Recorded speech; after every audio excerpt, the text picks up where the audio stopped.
as a young scientist, I didn't really have any mentor until I met John. If you were to ask me who actually helped me the most with my career, and I would say John, because he just has a passion for science. We worked together for almost 50 years, and we had a great time doing it. When I was younger, my mother wanted me to go to England to continue with my piano.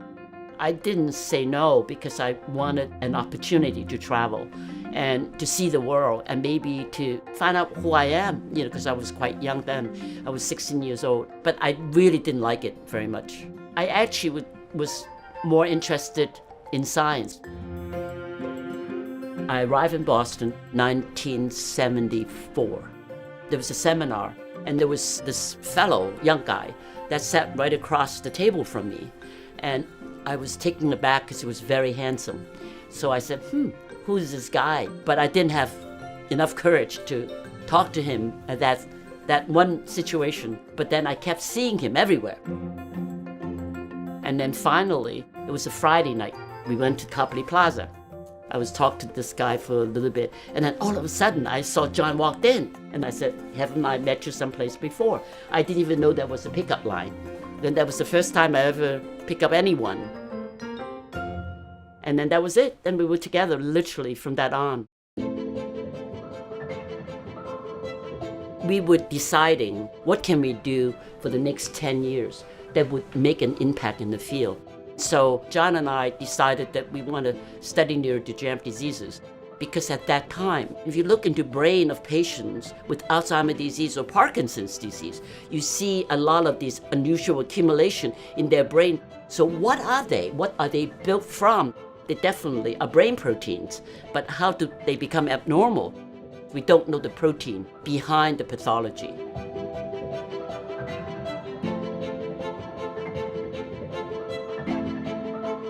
In the 70s and the 80s, we know that beta amyloid plaques is one of the two major pathology. And in fact, I think that for a while, people didn't even take tau too seriously.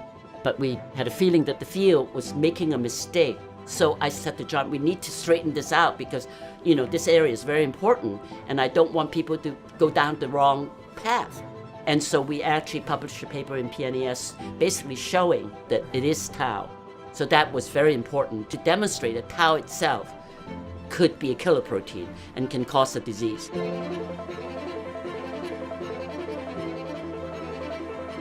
With a combination of his skill set and mine, he educated me a lot and educated him a lot. So I just kept going.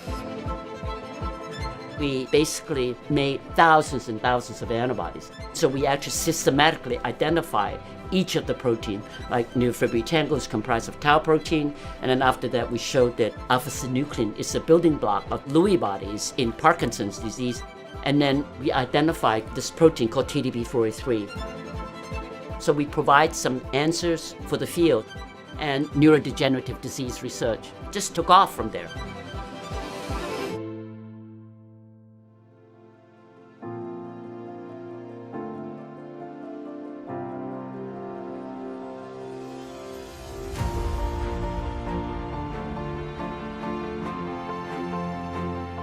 John and I decided to implement this to really try to recruit the next generation of neurodegenerative disease investigators at CNDR. Because Penn has a collaborative culture, and that's very important, particularly if you are working on diseases and you want to understand a disease or come up with treatment for disease, and really by definition require everybody. In any research for any disease, the most challenging aspect would be to be able to come up with therapy. And that's the space we're in right now. Treatment is beginning to happen. I never thought that we would be here in my lifetime, that we have potential therapy that are being tested now. I want neurodegenerative disease research to continue at a very high level at the University of Pennsylvania. And I've never been more hopeful that it will.